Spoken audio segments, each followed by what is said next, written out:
Hello and welcome to another episode of the Plus 63 HP podcast reviews edition. I'm one of your hosts, John Clemente. Alongside with me is one of my bestest best friends in the entire world, Chubax. How are you doing, Chubax? What's up? Doing good. Pretty fun week and happy to be here. Yeah, we are reviewing a couple of shows and a couple of movies in the next couple of weeks. We are very excited about all of these. But before that, a bit of housekeeping. If this is the first time that you are clicking on onto our thumbnail, thank you very much.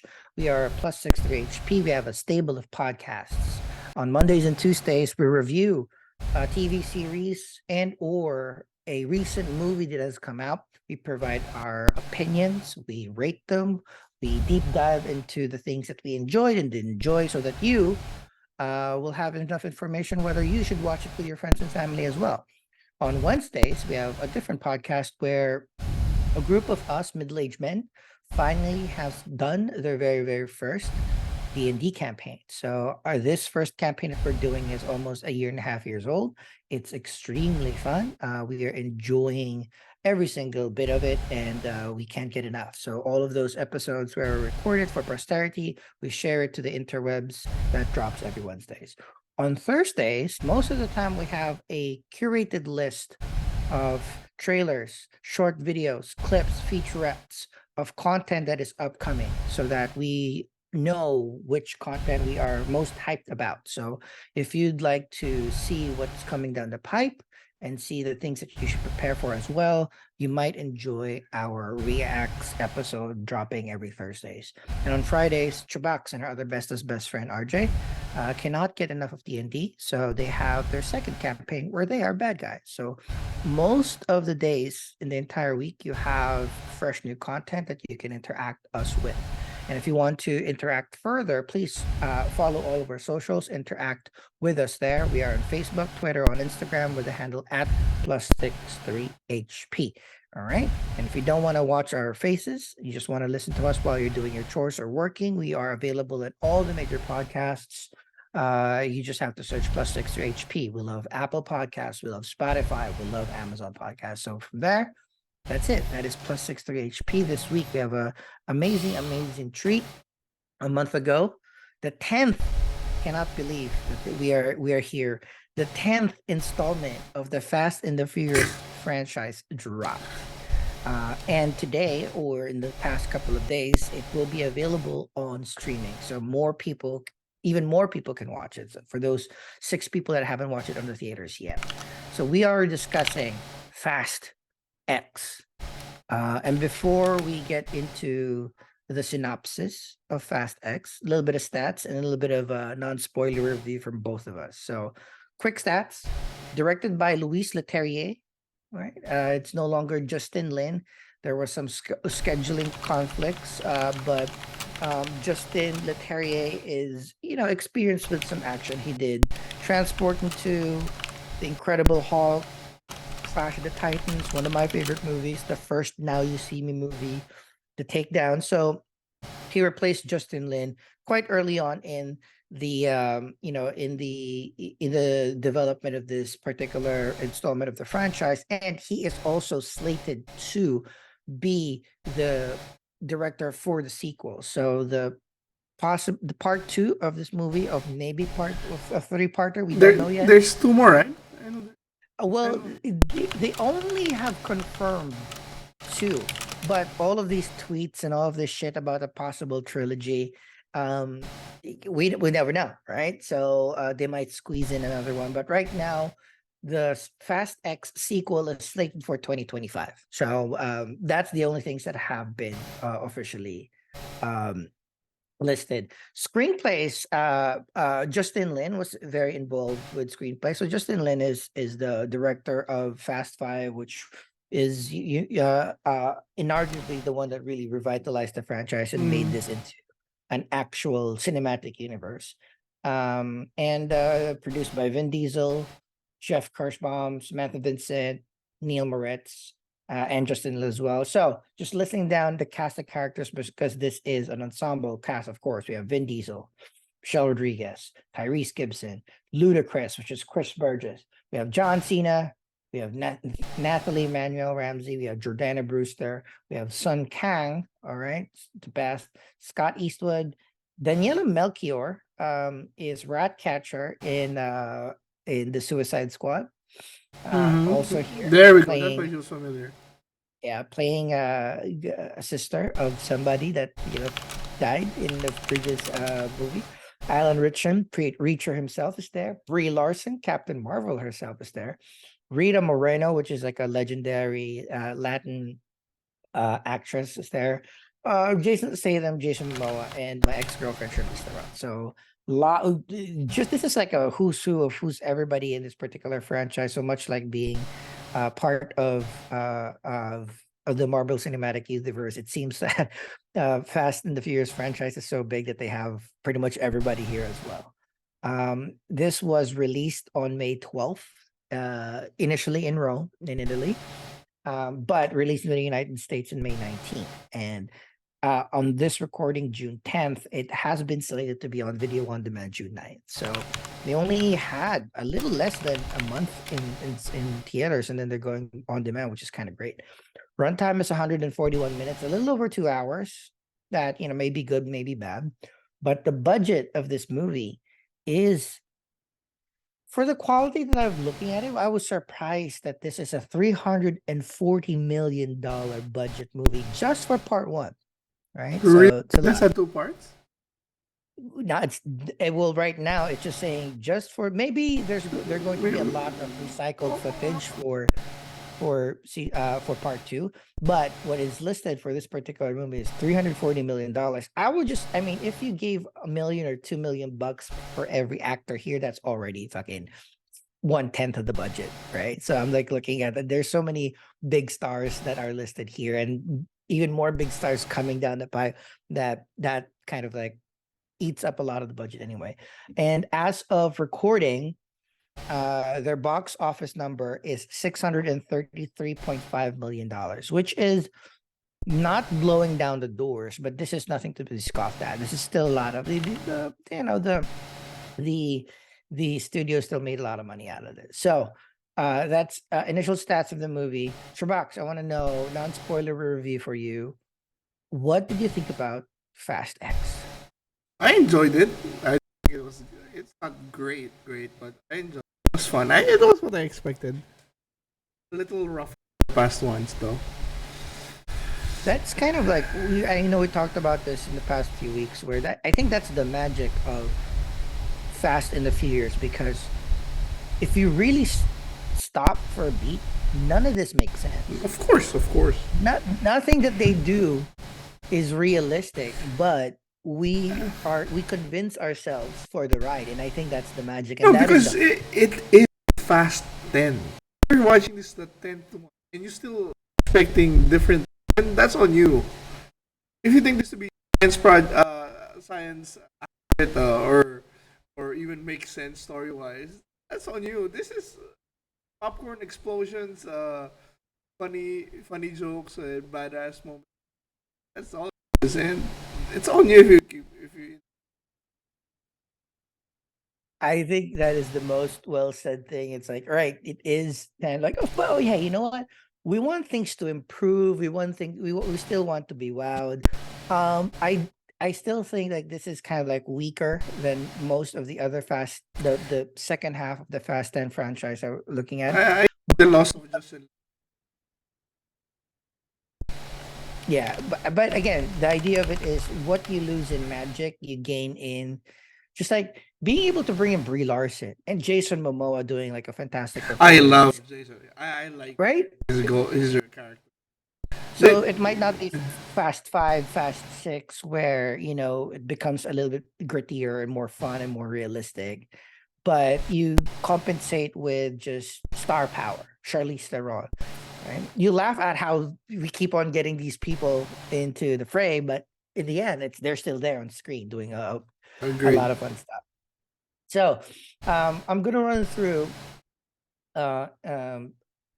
a combination of AI generated synopsis of of this particular movie. So we're experimenting on this. So bear with us as we get a little bit more familiar with all the new tools that we have to make our description of the movies better in the future. But I'm gonna run through a couple of paragraphs and then we'll rate and review the Fast 10 movie. So starts off the agency. Agency with a capital A, which where Mr. Nobody is managing, and Nobody Junior or Little Nobody is taken over. Requests Dominic Toretto and his team to carry out a mission in Rome, Italy, involving the theft of a computer chip. That was the initial fray. Dom Letty stays behind to look after the son, while the rest of the team heads to Rome, led by first-time leader, which is super cool. Tyrese is finally reader, all right? So Cypher, who is wounded, suddenly shows up in Dom's house and reveals that Dante Reyes, the son of a drug lord in earlier Fast and Future franchise movies, has turned against her and using her crew, Cypher's crew, to target Dom for the revenge of his father. So this is like 10 years later. Finally, Dante comes back. Uses there's like a fun flashback in terms of how Cypher's crew was turned against her by Dante, and then and then we continue with Little Nobody apprehending Cypher, like because Dom called the agency. He's like, world class criminal, everybody's top of everybody's wanted list is here, bleeding on my couch. But informs Dom and Letty that there's no actual mission in Rome. And then that's where they realize that they've been set up, like Dom and Letty, and then Letty sets out to rescue the team. So that's kind of like the first big chunk of the movie. In Rome, Dante traps the team in a truck rigged with a bomb, while Dom and Letty pursue them. Dom manages to push the bomb into the Tiber River, to minimize the damage, but still, Rome gets mostly destroyed. At least, like the Vatican is still intact, but there's a lot of people Just died. this one is one of the more crazy story beats. There's no way to contact them. Oh. You're in and out, Chubax. Hello? How is he? How is Dante talking their communication? Cell phone, email, text. You're actually super choppy, Chubax. Back. And we're back. We are back. There we go. Sorry, my audio has been haywire. But now it's Anyways, fixed. yeah, temporarily. Anyway, what I was saying was that it was just a little unbelievable that Dante can stop their communication, like zero communication, no email, message. And this is supposed to be the quote unquote agency, the agency underneath all the agencies that should be the top agency. Okay, well, if he's working with Ames, then that makes sense. Oh, okay. That's true. You That's know, true. so yeah. Okay. I take it back. Right. So, so again, Dom manages to push the bomb off. Like there's this giant rolling bomb down Rome. It was able to push it off fantastically. I using, loved like, it. I loved it. So I was loving it up until the time that he jumped his car off a bridge onto a crane and I love swing it. the crane I love it. perfectly timed. It's basically, now that I've been playing Zelda, it's basically like one of the Zelda puzzles where you kind of It's, like exactly. pick a thing and then it's like Exactly. perfect. But so bomb goes to the Tiber River to minimize the damage, but there's still a lot of damage. So at that point, Letty, gets arrested. And then Agent Ames, we're talking about Jack Reacher himself, I love it. I becomes love the de him facto also. leader of the agency because Little Nobody gets incapacitated as well. And then Ames believes that Dom and his team are responsible for the bombing, of course. Now Ames initiates a worldwide manhunt and puts a very high bounty on all of the teammates of Dom, so everybody in the family. So meanwhile, in Los Angeles, an armed team arrives to take Dom's son, but luckily Dom's brother Jacob, Oh, played yeah. by John Cena, arrives and fends them off. So Jordana Brewster, John Cena, even if Jordana Brewster had very, very small part in this particular movie, at least she wasn't this like little damsel in distress. Like she was like kicking ass. These are Yeah. supposedly There's 80s. just too So many. yeah, just too many. And then fence them off. Jacob takes Lil B to a secret location in Portugal, right? Right. So they Mhm. all right. And then Tess, which is um Brie Larson. uh Brie Larson, nobody's daughter. I love. She's just really my type. I like. She's just so. I find her really pretty and hot. She looks great here. I love the little earring detail. I'm sure that she only shot for like 3 4 days or a week at the most. But um nobody's daughter believes that Dom's team is innocent. So what she does is she steals God's eye to locate Dom ahead of the agency to warn them and help him, and then to inform him that Dante is in Rio de Janeiro. So kind of like finish off the job, right? Mhm. And then from there, Dom confronts Dante.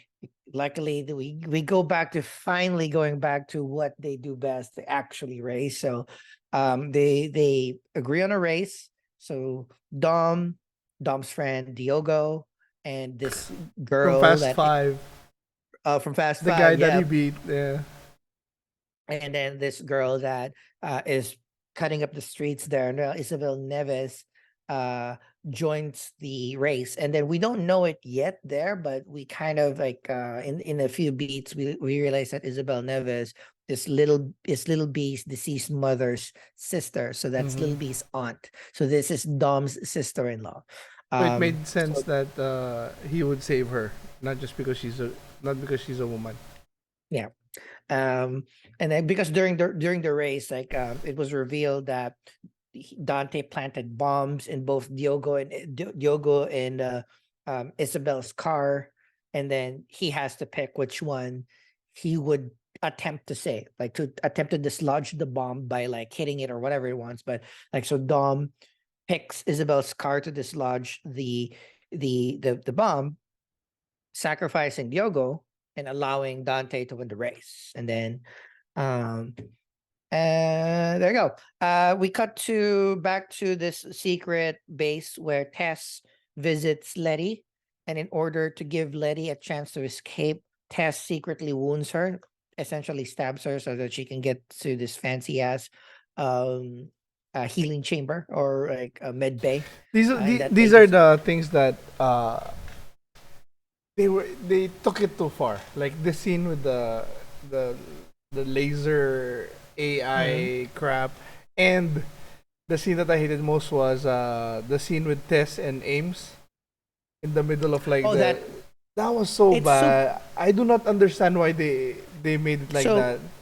Were they it just was lazy? Is it more expensive to do it CGI? Yes. Then Yes. It's what? more They're just expensive to do lazy. a real set because everybody, so one of the podcasts that I was listening to reviewing this by the rigger had heavily discussed this. Like, why do we keep on doing this empty room with projected hollow screens with people, darkened faces, etc., etc.? Why don't you just actually have a conference room with people in it and people on the screens, etc., etc.? It's much more realistic, right? But they were saying because most likely Brie Larson and that dude, Jack Reacher, right? We're not there at the same Alan time. Richardson weren't there at the same time. So having an actual set would require them to have actual people, actual set, actual stuff. This way, they could just record Brie Larson in a green screen. They record Alan Richardson in green screen. They don't need to fix everything else, and then that's it. So that's kind of like an easy way, but does not excuse this was fucking horrible, horrible. No, that doesn't excuse. This is a top tier movie. If this was Tom Cruise, get that shit done. Get the two of them in that fucking room. But also in general, it's so impractical to have a conference room with like a giant hallway with nothing in it, and just a blank space, and when you can do it just like in sitting inside like a decent office, a regular Yeah, office. how do you talk to your tech? How do you talk to who set it? Like it's so stupid. Like this one was just and the AI laser thingy. Like oh, we're too lazy to just put our fucking nurse in there. Like those two scenes 100%. are I just totally agree. But again, this is the perils of having so many top tier stars in the same movie. I'm sure that the scheduling of this would have been a nightmare, right? So they were doing I think that's why that budget is so high, is just to CG all of the stuff together as well, patching them together. But coming back, uh, uh, so when Tess secretly wounds Letty, who's in an agency black site, so this sends Letty to the prison's treatment center where Cypher was there as well. Oops, sorry. All right. by Which design. Cypher was there as well, right? By design.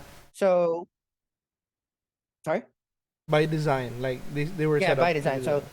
yeah, they decided to work together to escape. So they beat each other up, but in the end, they find a way to escape. Now with a Why flash. is there a control panel by her hand? That's just my question.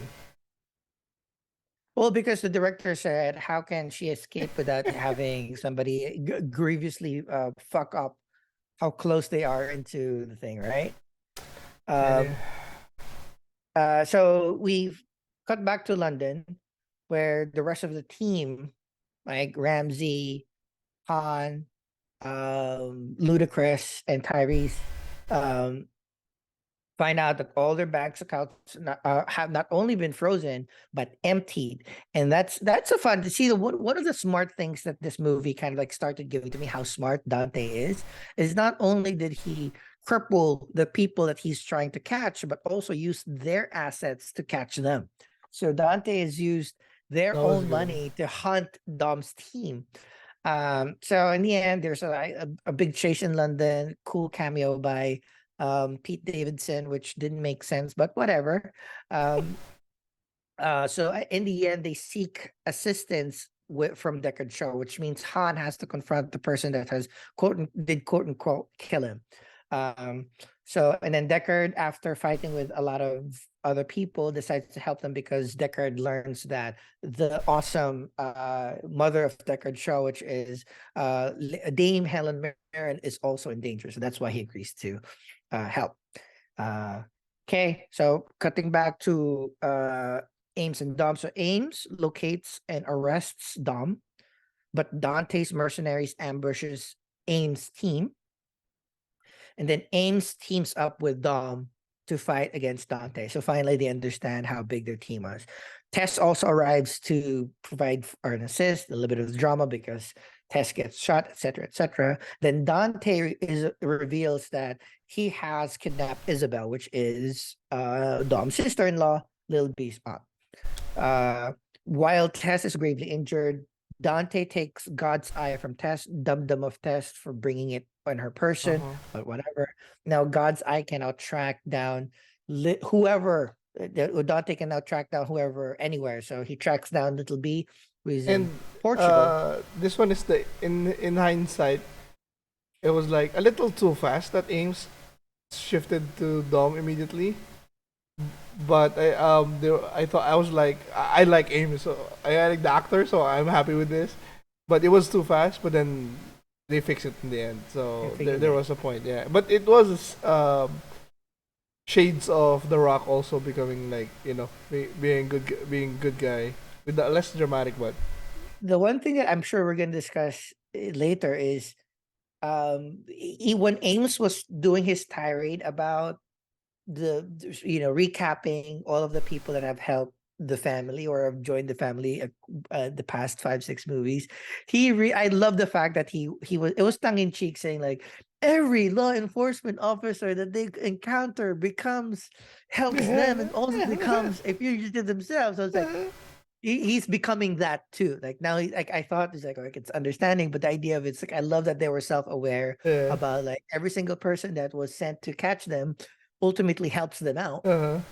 and so and then becomes like part of the family, but also a fugitive themselves. So it's kind of great. Um, so here Dom saves Isabel, but Dante escapes, and then Isabel and Tess so that they can cut down screen time. Isabel says he'll take care of Tess and brings him to the hospital, and then Ames agrees to help Dom to take down Dante. And then Dom's team, who is now like kind of has Deckard Shaw's assistants, etc., is informed, and they all travel to Portugal together to take Little B and etc. So in the last kind of like segment or action sequence of the movie, Dante kidnaps Little B, and then instructs his mercenary to stop Dom and Jacob because Jacob is the one that's been taking care of Little B up until this point. As Dom is surrounded by certain mercenaries, of course, there's going to be a set piece where Jacob sacrifices himself to eliminate all of these mercenaries from Dante. So a little bit of fantastical, but I understand, like, one, it's kind of sucky how Little B was taken from Jacob's car anyway. But also he dropped the ball the on that idea, one. yeah, and then in the end, it's like, what when Jacob sacrificed himself, it allowed Dom to rescue Little B from Dante. Exactly. Once you guys see the movie, I can't accurately describe how weirdly stupid this is, but you know I what? love it. They I love had it. to I they love have to it. get the kid from at some point. That's So they how reach us that's how Dom is in tune with this car.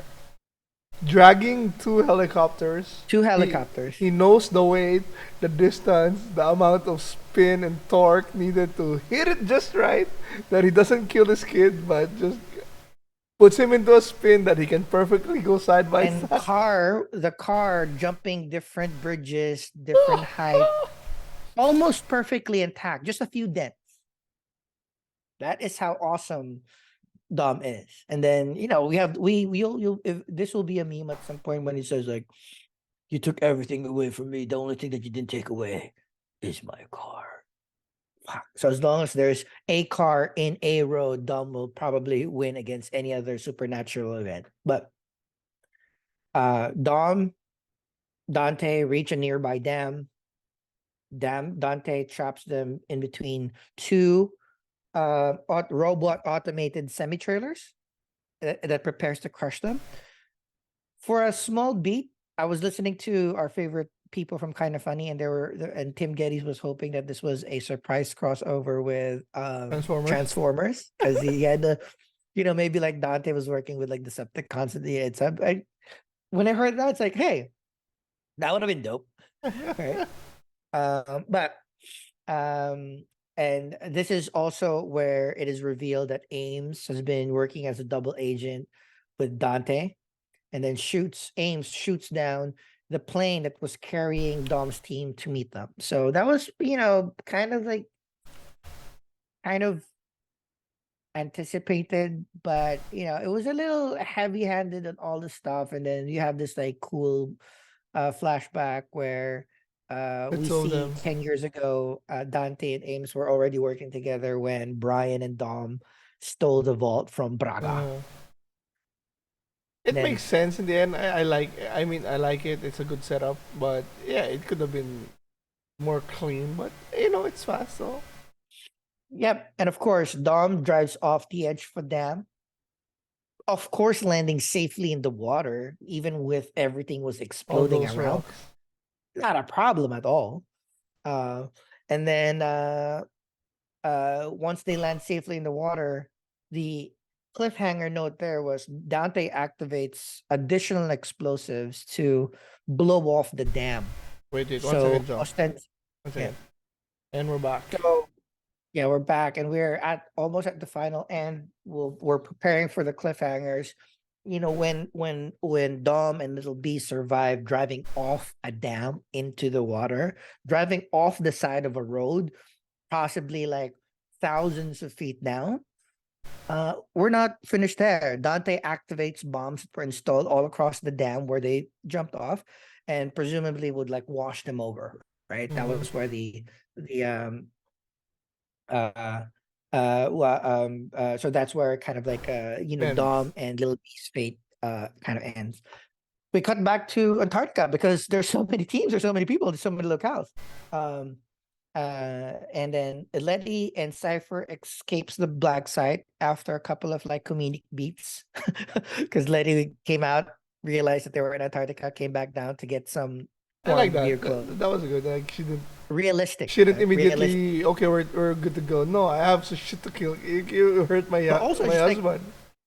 yeah, but also it's not like, I was half expecting that she would just like do the stupid thing and just like run through the cold and then Deus Ex Yeah, Machina somebody yeah, picks her up. No, no, no, no. You come back down, get some yeah. fucking snow boots and He shit. obviously has a plan.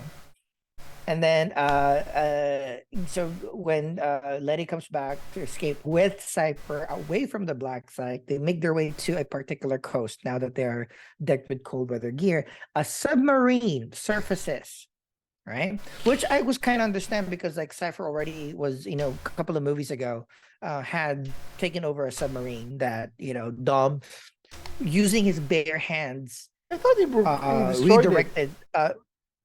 They destroyed it, but at least we know that she can take over submarines. Okay. So she could have gotten a different submarine, right?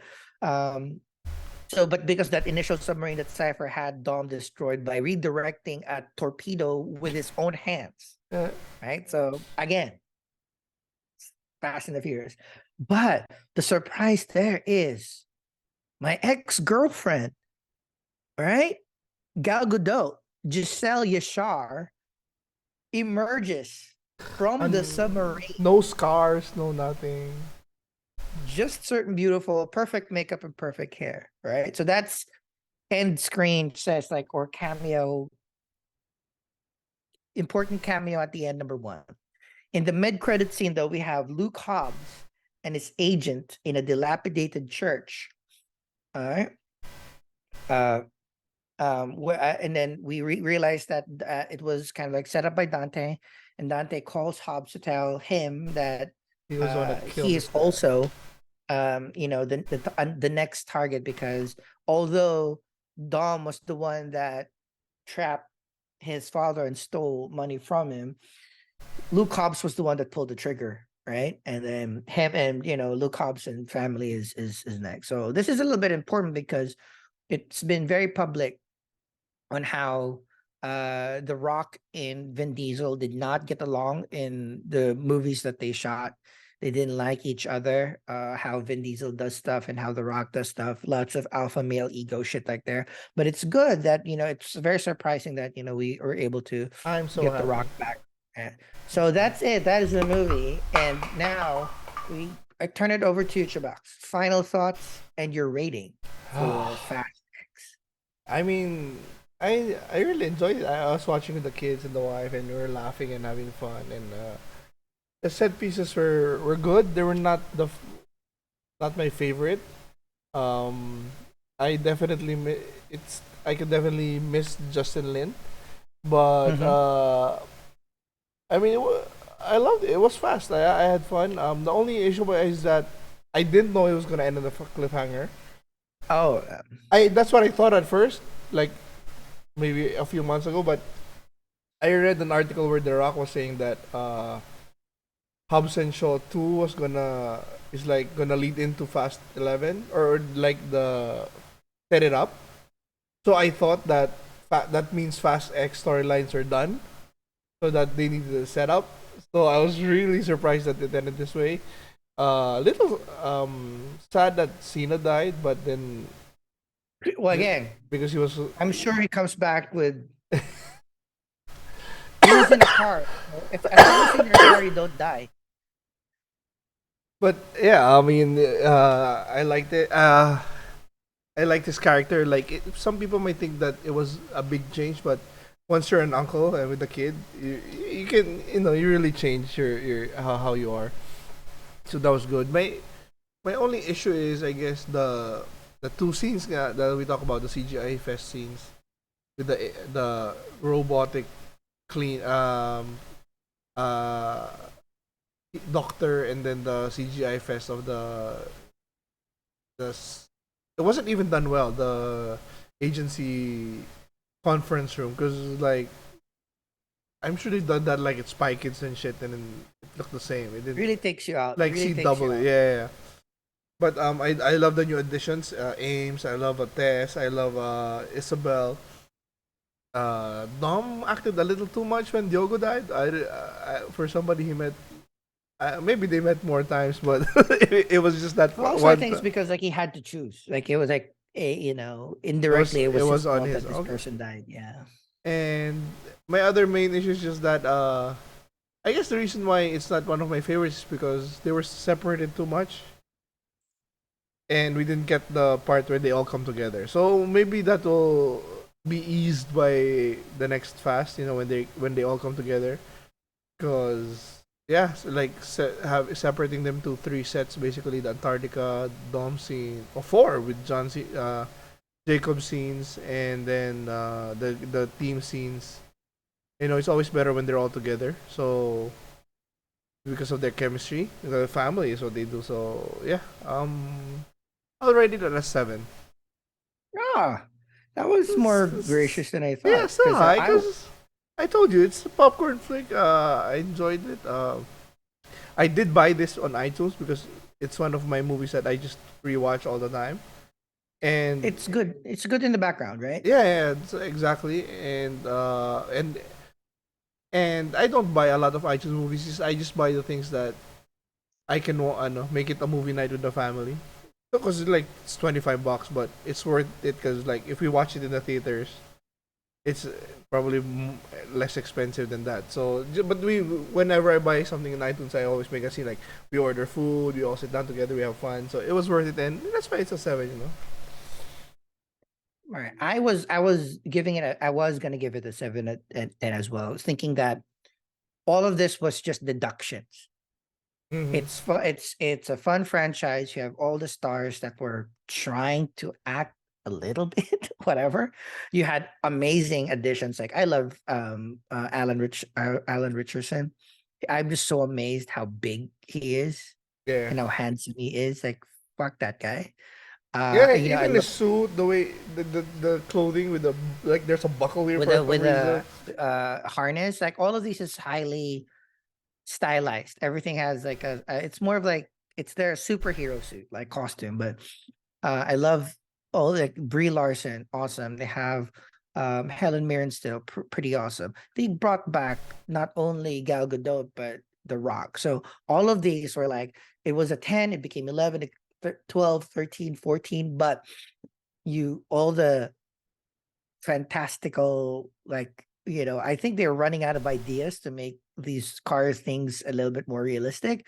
I hated the nobot the Ames scene in the Mm-hmm. volume. I hated fucking that. Like you, I hated the black site. It didn't look like if it's a black site, fucking put mercenaries there, make sure that things are good. Like why are all of these sets look so tacky?